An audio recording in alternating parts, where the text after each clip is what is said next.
union sewing, the wages going to feed the kids and run the house while we work hard.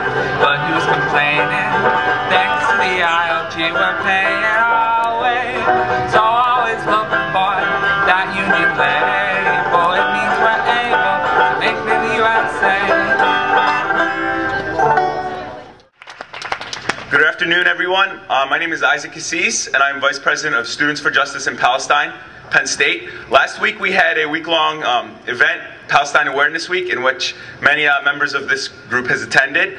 And I would like to show solidarity with all the less fortunate out there. I don't know about the specifics, but what I know is that there are many poor people in this world, many more than there are rich, and that's an obvious fact.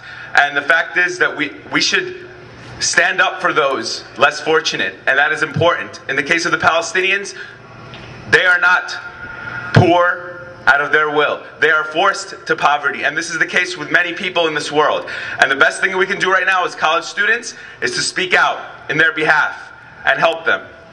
Dr. Spanier, for the sake of women and children who make Penn State apparel, for those who endure starvation wages, dangerous working conditions, long hours, and forced overtime. For those who are threatened, beaten, kidnapped, and murdered for asserting their basic rights. It is imperative that you and the university adopt the Designated Suppliers Program now.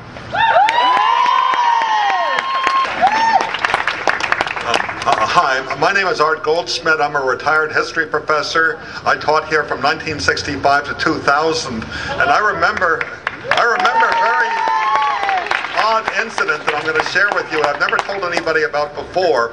On the 5th of April 1968, almost exactly 40 years ago, I was teaching a class in African history, and I called the class off early because it was the morning after the assassination of Dr. Martin Luther King. And a bunch of the students, both black and white, came with me out here to the old main lawn, and we noticed that the American flag was still flying at full mast. And we thought it ought to be flying at half-staff. And we tried to break into the flag in order to bring it down to half-staff, and we got in some trouble with the administrators here in Old Main because they hadn't received orders from Harrisburg. I really felt at that time, and I still feel to some extent, that this is a university built on fear, and you guys are capable of overcoming fear. What's up, everyone? Thanks for coming out on this wonderful State College weather day.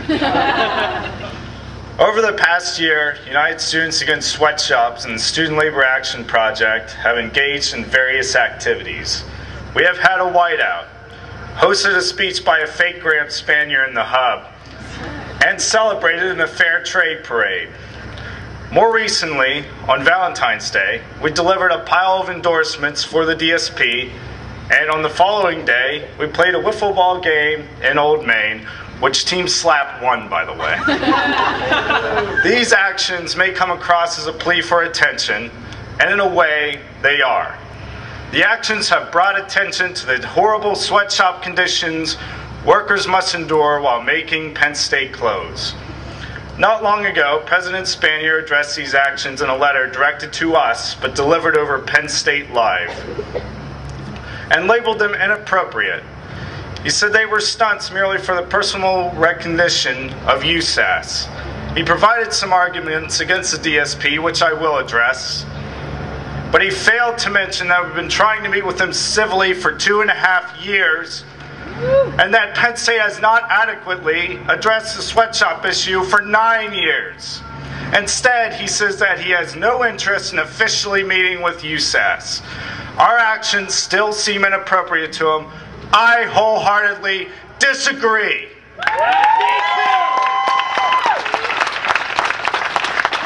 He said that by implementing a program to provide living wages and the opportunity for apparel workers to organize, the DSP, we would be interfering with other cultures and imposing our values on them. Yet right now, American-based multinational brands are imposing their own values on apparel workers in other countries. These values, to name a few, include having them work 12-hour shifts, not getting paid overtime, forced pregnancy tests, and no job security. Instead of imposing American values on workers, the DSP would repair the damage brands are inflicting on other cultures. He also said that the DSP doesn't exist, and therefore the working group is a moot point. If I may direct your attention to the table over there, you will find copies of the Designated Suppliers Program. Also, there are a few members in the crowd that have witnessed with their own eyes a working group meeting down in Washington, D.C. How can the DSP not exist when there is an official document of it available? How can the working group be a moot point when meetings occur where 41 universities now participate as a working group, while Penn State stands by the sidelines, unable to add its incredible influence to a process that will ensure its own codes of conduct? Yeah. Woo. Yeah.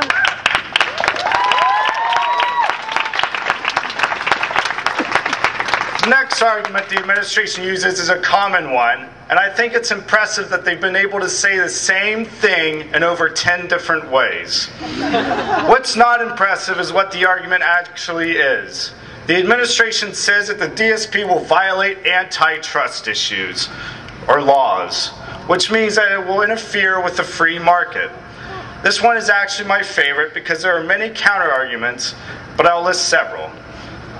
First, if Penn State was so concerned about a monopoly of products on campus, then why can't we buy this?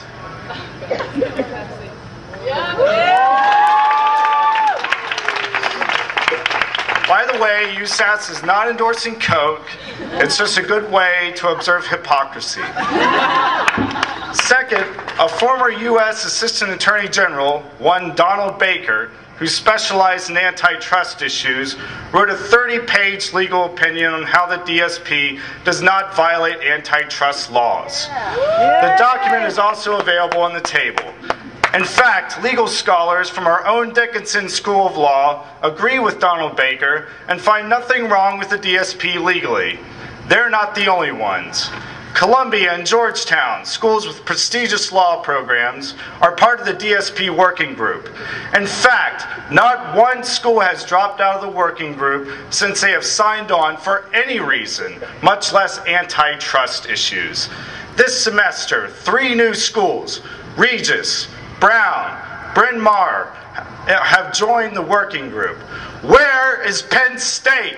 Yeah!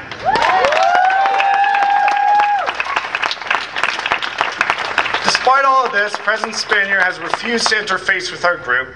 The administration has refused to participate in an open forum designed to publicly discuss the issue with us, and they have not invited us to participate in a certain corporate responsibility symposium that is happening tomorrow.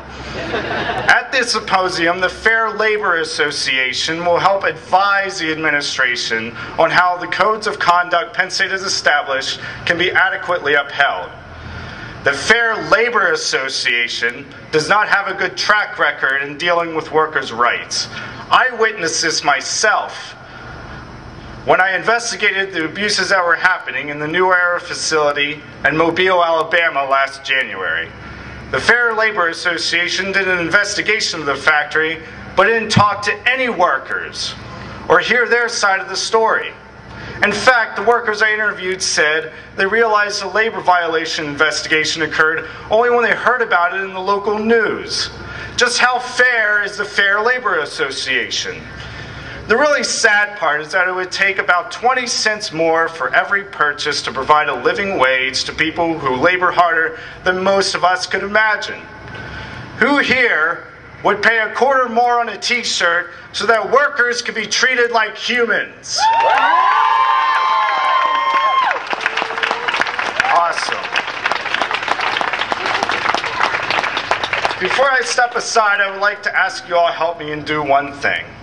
I think the administration needs to hear the last few lines of the alma mater so they remember what Penn State is supposed to be about. Please repeat after me. May no act, of ours bring shame, to one heart, that loves thy name. I think they heard it. Thank you.